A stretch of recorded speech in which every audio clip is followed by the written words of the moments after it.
Welcome to episode number 38 of the Trading to Glory, and if you guys didn't see episode 37, a lot of that reason was because that it didn't hit sub boxes for a lot of you guys. Now, you guys did show a lot of support on it, but ultimately when YouTube does have those kind of days, then you're just gonna have to search my name into the search bar if you guys want to see it, or just follow me on Twitter to know when these videos go up. But ultimately, that's how YouTube is these days. It works very, very low amount of time. Just complete in shambles right now YouTube is. Because, you know, I could upload a video and, you know, if it doesn't get falsely copyrighted, then it's not suitable for advertisers. And if it's, you know, if it passes both those, then then sub boxes won't work. So it's just screwing me over all over the place. But if you guys support the videos, be sure to drop a like on it. And let's go ahead and get started. And kind of looking back at some of the investments we've made, we still have a lot of coins liquidated, almost 900,000 coins. And here is our transfer list. We've still got a Bender and a Van Dam, who I got for decently cheap before they even went out of, you know, before they even got downgraded the first time. I still have those because I just forgot to sell them, and we got kind of lucky. They got boosted up again, so we'll go ahead and sell those today. Then we've got Aaron Moy, who we got those for all around 23 to 24,000 coins, and I believe I have like 8 or 9 of them. I've got 1, I've got 2, there's one on that page, so 2, and then on this page we've got 3, 4, and then on page 2 we've got 5, 6, 7, right there, and then 8 and 8. So we got 8 of them for around 23K. We're going to go ahead and take a look at his price. Then we're also going to take a look at Dost. So Aaron Moy right now, Aaron Moy, our investment for player of the month here, he's probably going to be chilling around 29,000 coins right now, which is a decent amount of profit already, considering that we still got about 5 to 6 days left until player of the month actually is announced. But on the other hand, one that's not making as much profit yet is Bass Dost, and the reason around this is because simply of over investing. We're still riding out the supply because right now there is demand for Bass Dost, don't get me wrong, but the supply is still very, very high because he was in packs during Halloween. He was invested a lot in. A lot of people have him in their transfer list, but the longer we wait, the less supply there will be, and then overall he should rise. Now, the only reason that this Dost investment wouldn't work out for us is if there's a cheap 85 rated inform during Black Friday in 3 weeks. And so that's assuming you hold him for 3 weeks, and then that's also assuming that there's a cheap 85 rated inform in that team of the week as well. In that case, it would cause Dost to go down, but I don't plan on holding him for that long, but I do plan on holding him for at least another week here, just because the supply is huge right now, and that's what's keeping him down in price. Now, the next cheapest one that is on the market is Aspas, and that's reasonable because he was in the exact same team of the week as him, and Aspas is, you know, better league, better country to link with, so it makes sense that he'd be 5, 6K more, but ultimately Bass Dost is the cheapest option, so Bass Dost is going to be the go-to for most people in the squad building challenges for Hernandez, whatever, you know, squad building challenge that requires a high rating and an inform card. So that's basically my take on Dost and why I think that it's still a very good investment even if you can pick him up. Now, he's about the price we picked him up for. Now, I got him for 32K, 30K, that's about the range that I was picking him up for. So ultimately, the card hasn't made us profit yet, but it will, just giving it a few more days. Full Krog is as well. He hasn't risen too much yet into the player of the month hype, given the fact that there was a cheap German inform in this team of the week. But Brandt, however, has risen. We got him for 16K, and he's going for like 23,000 coins. So very nice profit there. We've been looking at these Bernardo Silvas for quite a bit now, and he continues to go up. We got him for, you really no more than 2,400 coins, and we got a lot of them for 2,000 and even less, down at 1,500 coins. That card is now up to 5,500 coins, 5,500 coins, so easy profit on him. But let's go ahead and get into this episode. As I said at the beginning, make sure to hit that like button, and let's get started. Let's talk about Black Friday a little bit. Here's kind of the trend that we're seeing right now for Black Friday. This is it. We've got a lot of people liquidating. We've got a lot of people liquidated already. Prices are still decently stable. They're low, but they're like stable. They're not crashing. Nothing crazy on the market as of right now. I'm recording this on November 4th. This will go up on November 5th. And we shouldn't see anything crazy until as we get a little bit closer to Black Friday, which is on the 24th this month. So what we're seeing is so many people liquidated. Millions of coins already. We're seeing a lot of people with a lot of coins early in the game, which is more than what we've seen in previous years. As the trading community grows, more people are going to have coins ready to buy during Black Friday. So, with that being said, we're seeing some like economic just boost happening, because if everybody's liquidated and nobody has any more things to sell as we hit Black Friday, the only supply that's going to be hitting the market is through Black Friday packs. And given the fact that there will be a decent amount of supply through Black Friday packs, we will still have so many people that aren't even opening packs. So many people will be buying, going into Black Friday, hitting Black Friday, after Black Friday, that entire weekend, that entire like few days leading up to Black Friday. I think what we're, instead of seeing the crash, we're going to see everything skyrocket in price. We're going to see everything rise. Because in previous years, the crash before the crash has been significant, okay? But if we see these prices drop only a little bit, but everybody's already liquidated, that just means that everything's going to just go up in price. And I know I'm saying crash a lot because there's a difference between the crash before the crash and the actual crash. So hopefully I've made that clear to you guys already. But that's all I wanted to say is it is a good idea to be liquidated right now. I'm mostly liquidated. The only cards that I have as investments are investments for SBCs, which have no risk at all because I'm going to sell them into the SBC hype. The Bernardo Silva will be sold into the POTM hype. The Aaron Moy will be sold into the POTM hype. Lecomte, he's an 83 rated goalkeeper in form who's only 20k. Obviously, that's going to have demand for the Icon SBCs. You've got Bastos, Icon SBCs. It's not as safe as the other ones, but you get my point. You get exactly what I'm saying. The only cards that I would be investing in right now would be cards that are safe because of SBCs. The only card that I don't have that is like the only card that's not safe from SBCs right now is my Kyle Walker, and that's just simply because I want to sell him into the next Man City game hype, and I've completely neglected to so far. So I gotta look up when they play, when Man City play next. So Manchester City actually play Arsenal tomorrow. So what I'll do is I'll list him up overnight tonight and just see how many coins I can get for him. Obviously, I'm going to take whatever I can get, whether it's profit, whether I'm losing 5k on him. Ultimately, I just want to go ahead and liquidate him before we get closer to Black Friday because that's when the big cards will drop in the crash before the crash. I'd say OTWs would be a great thing to pick up during, a few days before Black Friday and the crash before the crash. OTWs wouldn't be a good thing to buy during the Black Friday market crash because they're not in packs. You see what I'm saying here? You guys get the idea, kind of the picture that I'm trying to give you guys. Hopefully you do. If you have any questions, as always, drop them in the chat or the comments down below, and I will respond to as many as I can get to. It's time to discuss the Team of the Week cards once again. Obviously, I do this every week right when they come out, and then I do it on the weekend as well. And I'm going to go ahead and tell you guys, after I've given it a little bit more of an analysis, what cards are going to work and what cards aren't going to work, and what cards may work, but you'll have to wait a little bit. So let's go ahead and get into this. I'm going to go ahead and start off with the best investments to make while they're in packs, okay? We're going to start off with Sarabia. I loved this as an investment at the beginning of the week. I still love it. He's less than 20,000 coins as a Spanish right mid from La Liga. When you think about it, he links with Aspas, who's used in a lot of SBCs that are around like 83, 84 rated. Same for Otteriz, okay? Aspas also has an inform, so if you need a couple informs, that would be a nice strong link to get chemistry. Then you've also got Carvajal and Juan Fran at right back that are used in a lot of SBCs. You've got Bruno, the non-rare center mid, who's used in a lot of SBCs. That Sarabia card is going to be good for squad building challenges in general. Then we go down here, we've got Mandanda, 84 rated, French, from League One. Last time I told you guys this would be a good investment, I was right. That was Lecomte. Lecomte, I don't know how to say it. Lecomte? I don't know. But Mandanda, same thing. He's higher rated, which kind of made Lecomte go down like 2,000 coins, but ultimately we still ended up making profit on Lecomte. So the longer you hold this Mandanda, the better it is for you. You will be making profit on him. Then we've got Toloi here, who is an 82 rated. He's close to discard still. Well, it looks like he might be rising slightly as of right now. If you can get him during rewards for, I'd say, 14k or less, you're doing good. Same thing for Griffo. Exact same thing for Griffo as Toloi. So those are good investments. Let me go ahead and get in some of the cards that I considered as investments at the beginning of the week that, after more analysis, I don't like as much anymore. We've got Fernandinho here. He's a very big focus of this Team of the Week. Team of the Week 7.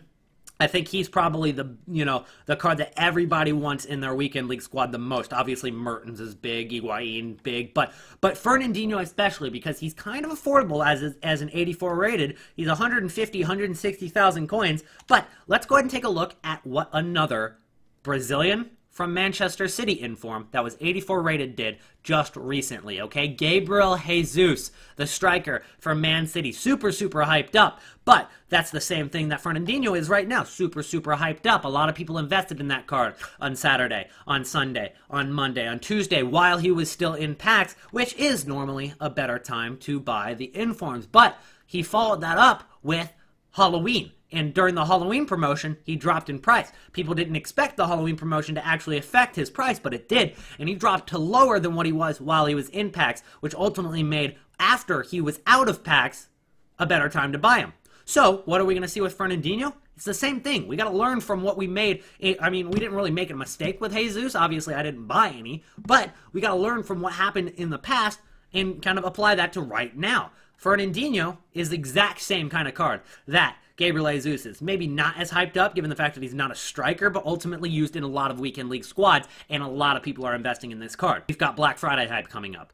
Right now, I already explained that even cards that won't be in packs during the crash before the crash will still go down because of people liquidating. So what's going to happen is, sure, if you buy him for 140, maybe you can make 10, 20K profit if you were to sell at the perfectly right time. But ultimately, we're going to get closer. People are going to be like, okay, I've got this Fernandinho, you know, I've got 5K profit on him. I'll go ahead and take my profit. I'll get out. That's going to cause this card to go down a little bit. Then people are like, okay, I really need to get liquidated for Black Friday. I'm going to go ahead and sell my Fernandinho now and just take my coins back. He's going to go down below that. People are going to realize he's dropping in price. Panic selling ensues, and then he continues to get undercut and going down in price. And that's kind of the same thing, I think, for all the big cards from this current Team of the Week that aren't safe investments from SBCs. Mertens, an 88 rated inform, who is going for 500 to 600,000 coins. You don't think people that are investing in this card are going to want to liquidate that before Black Friday, especially the ones who don't know what they're doing in terms of inform investing?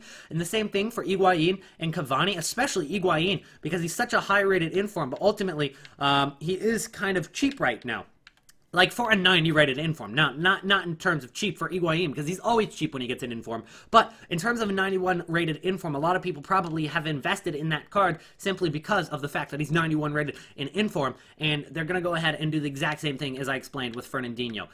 Mertens, same thing as I explained with Fernandinho. Cavani, he's too expensive to be used in SBCs. Too expensive. When you've got Handanovic and you've got Iniesta as alternatives for an 88 rated inform, too expensive for an SBC. Same exact thing as Fernandinho. Then people explaining that Farfan might be a good investment, but why?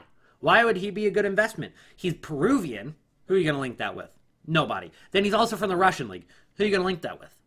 Nobody. You can't link that card in a squad. And right now, he's not really going to be used in SBCs either, because you've got Griffo, who's cheaper. You've got Toloi, who's cheaper. Both from better leagues. Both from better countries to link with. So obviously, these are better choices in terms of investments than Farfan. Sure, Farfan's got a decent card. 3-star, 3-star's not great. It's not like he's ridiculous in terms of a card.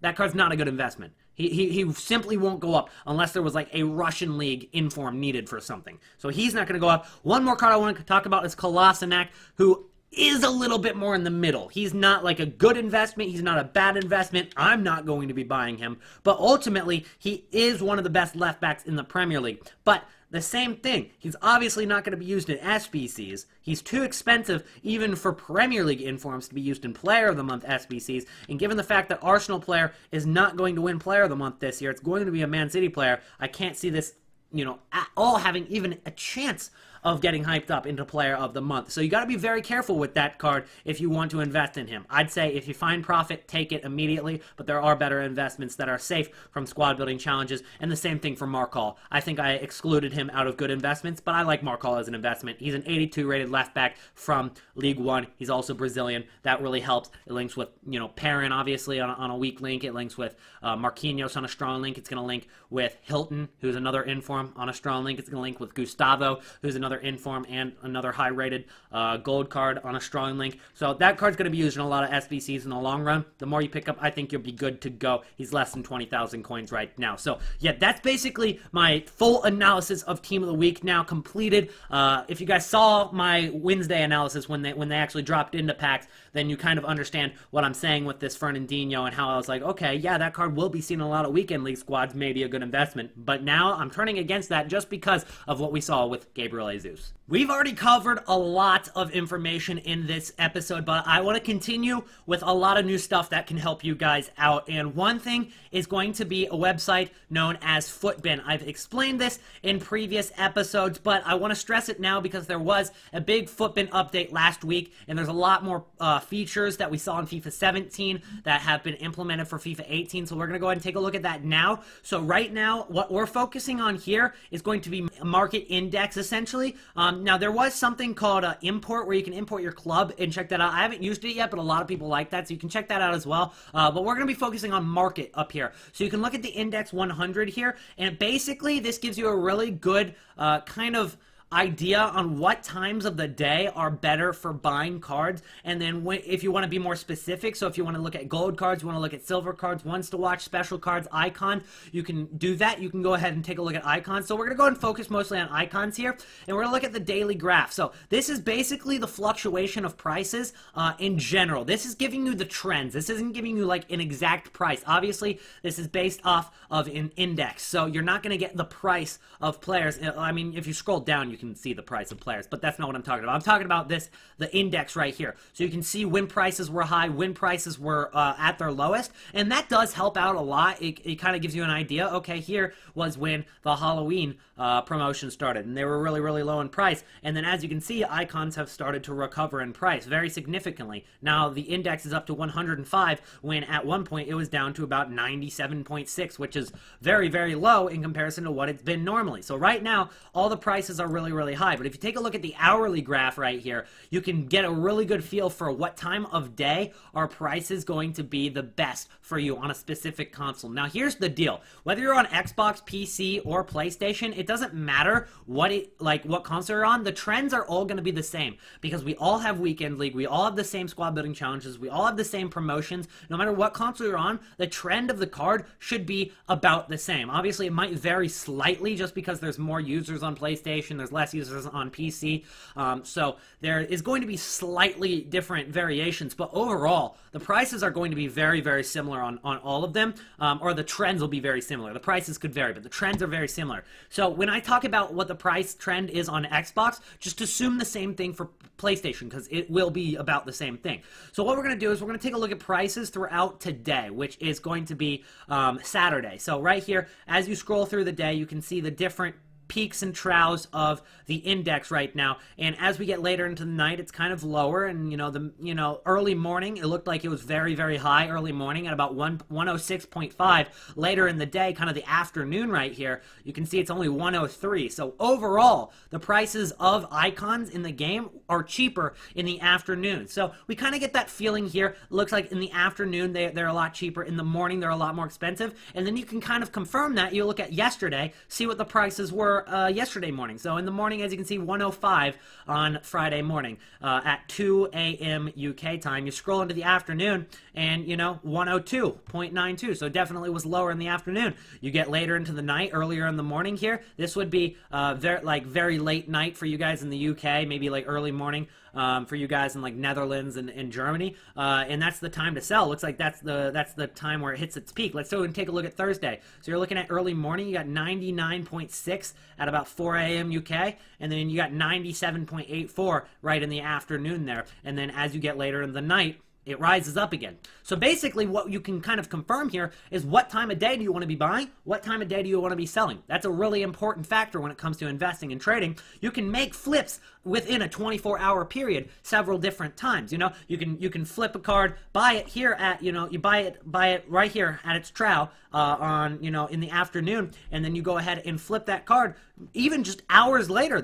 These cards look like, 5 points in the index is huge, and then you carry into here, and you sell it for, sell it right here in the morning on Friday, then go and pick it up in the afternoon when it drops again, and then obviously it rises back up. Go ahead and sell it when it rises back up, and then go ahead and buy it again as it drops back down right here, 103. So that's a really, really good feature on FootBin. That gives you an idea of when to buy, when to sell cards, and you can kind of better understand the trends of certain cards, and it'll save you a lot of time. So, obviously looking at a card, and a certain card, and watching its, peaks and troughs throughout several days, it's going to be a lot more a lot more accurate in terms of when a certain card will rise and drop. But this can save you a lot of time and maybe make you more of an efficient trader. So one more feature down here, and this is a new thing that they've actually implemented for FIFA 18, is market momentum. This can tell you when are cards being inflated, when are cards dropping in price. I've seen this as low as 3%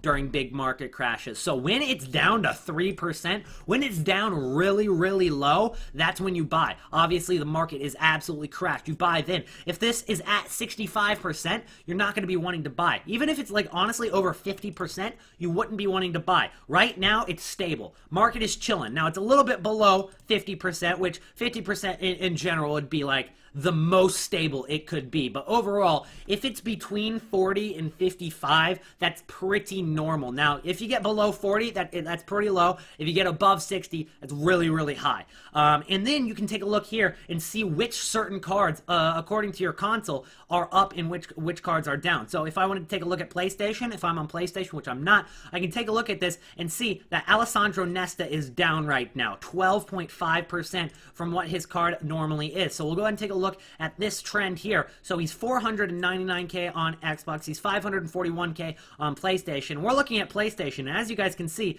when this was updated about an hour ago, there are 4 cards that are, you know, 550 and below. So this is not just one random card going up for super cheap. This is several different cards. So if we're going to take a look at PlayStation, we'll go ahead and get rid of Xbox, and we're going to take a look at his overall graph. So right now, it looks like that's pretty normal for his card. Like, he's been lower than 550, and he's been higher than 550. But overall, 541,000 is not a crazy good deal. So you can go ahead and ignore that one. Let's go ahead and take a look. If we're going to look at, let's go ahead and look at Xbox now and see if there's any good deals here. You've got Filippo Inzaghi. Maybe go ahead and ignore that one because it's being used in an SBC right now. Pretty much the same for a lot of these guys being used in squad building challenges. But let's go ahead and take a look at Patrick Kluivert. He wouldn't be used in an SBC right now. So you've got the 88 rated Kluivert. He's 720,000 coins right now. And again, this isn't like one random card going up on the market. So is that cheap in comparison to what he normally is? Let's go ahead and take a look at this. So it looks like he settles around 780,000 coins. And if you take a look at his hourly graph, he's been over 800K for most of the day. He's hit a bottom at 743, and then he's back down really low right now. So that wouldn't be a terrible buy. And you can kind of just go ahead and find this just through using FootBin. It's a really good tool. Right now, you can get him for 720K, and it looks like even throughout today, he's been over 800,000 coins. Yesterday, he was 780 normally. And he even peaked at about 800K. On Thursday, looks like he was about 780 pretty normally. He dropped down at one point in the afternoon,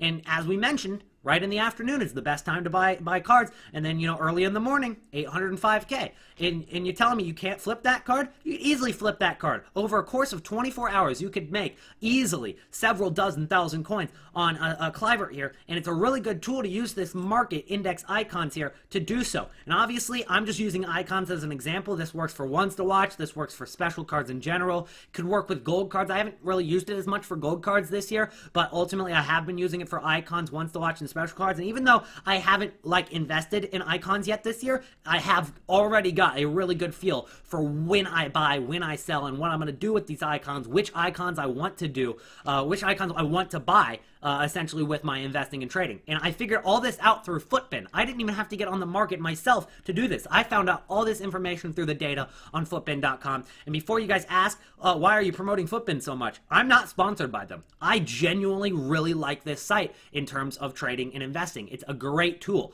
for literally everything in terms of trading. There's so many different things you can do. If you want to do a squad building challenge, you can go over to the players section here, and you need like an 85 rated card. Go ahead and set it at 85 rated. If you're on Xbox, you can order it by price, and it'll give you roughly what the cheapest cards are. So right now, the cheapest 85 on the market is Lorenzo Insigne, and the Daniel Subasic is extinct at 10,000 coins. And I figured that out, and I figured out every single cheap card to use in a squad building challenge just through using FootBin. Now, obviously, since these prices aren't updated every like 10 seconds, some of them are updated, you know, every, you know, this one was updated 29 minutes ago, this one 58 minutes ago. It's not 100% accurate, but it can give you a rough idea. And then that, after you kind of see what the cheapest are in general, you can go ahead and see which the cheapest card is specifically on the market yourself. So very, very good tool there, guys. Hopefully that does help you out. It is late in the week, so it's time to do the marquee matchup. There is one specific marquee matchup that is more expensive than the others, but you do get a 25K pack for completing all 4 of the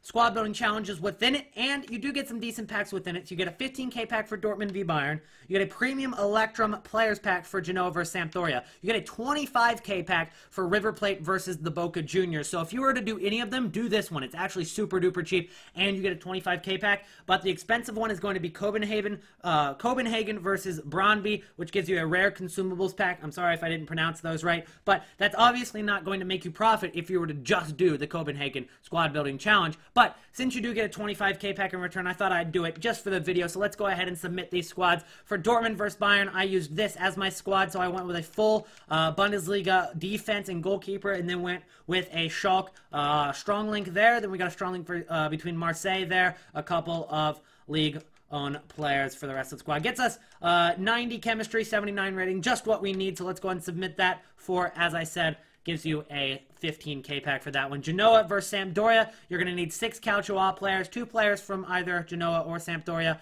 I went with 1 player from each team because 2 center backs there. Then we linked them up with a few more Italians. I had this guy in my club there on loyalty, obviously, and then the rest of them aren't on loyalty. And I just threw in some random players for the rest of the squad. So I went with, you know, some random Colombians there. Went with Defoe, who I was able to pick up for 800 at striker, just to help get the chemistry. Obviously, there's a lot of different ways to get better chemistry, better rating in this squad. I just used whatever was cheapest for me there and get a premium Electrum players pack in that one.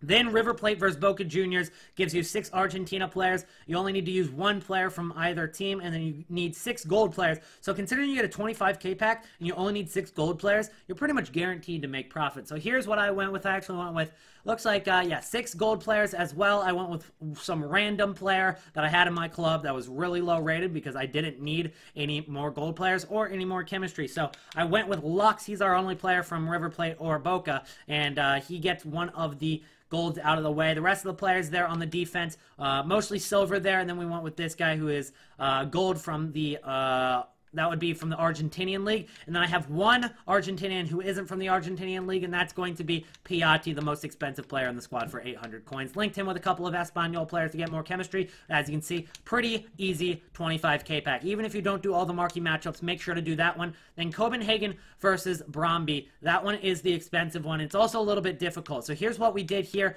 At left wing, we went with this guy for 1,300 coins. We went with this striker who I had in my club on loyalty. Then at right wing, we went with this guy for 500 coins. At center mid, I went with this guy for 300. He's 59 rated. Then we went with this Zeka guy who is from the Alka Superliga and from Copenhagen for 1,000 coins. And he gets the strong link to the left back. But obviously, that's only 5 players from both Denmark and, or 4 players from Denmark and 5 players from the Alka Superliga. So we went with 2 more Denmark players down here to get the 6 Denmark requirement. Also, 1 more player from the Alka Superliga to get the 6 Alka Superliga requirement. He's going to link with Christensen here, who you can get for 1,600 coins. Then we can go with Fonte and go with Joe Hart on a strong link there through West Ham, who are both very cheap players there, and get the 65 rating and 95 chem. Now, please note, I do have a couple players on loyalty, so if you guys were to do the exact same squad as me, you would have to go with a center back from the Alka Superliga just to get chemistry, instead of going with a right back that I have right here. You'd have to go with the center back just to get the chemistry. Also, I went with some position changes here just to make sure everybody was in position as well. So obviously, the more expensive squad was this one right here. But ultimately, not too much. You shouldn't be paying more than 15k, that's for sure. I didn't actually add up how much I spent, but I imagine it was around like 11 to 12,000 coins. But there is marquee matchups completed, so let's go ahead and open up these packs. If you guys have been following the Trading to Glory series, you know for a fact that my pack luck is just, it's the worst that it could possibly be. So don't expect anything good out of these packs. We'll start with the rare consumables pack, just because that one is obviously just all consumables. We'll send them all to the club here. But we did get a right wing to right mid and a striker to center forward there, so not terrible. We'll send that to the club. I'm not going to open up. We're not going to have the board drops or anything. Actually, you know what? I will, but I'm going to cut them out because that it seems like whenever I have any board drop in the video or any pack opening in general, my videos get falsely copyrighted. So I'm going to skip through it for the video. But if I get something really good, I do want to see the board drop. So I'm not going to skip through it myself. In our first pack, it was the Premium Electrum Players pack. We got Fesa and Lilijic. Pretty sure I nailed that pronunciation there. 2 Serbians there. Not a very good pack at all.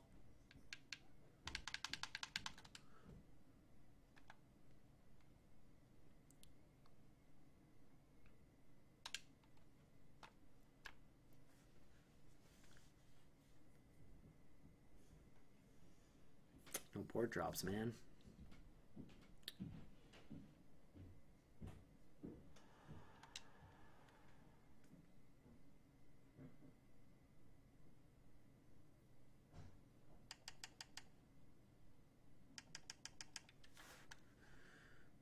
All right.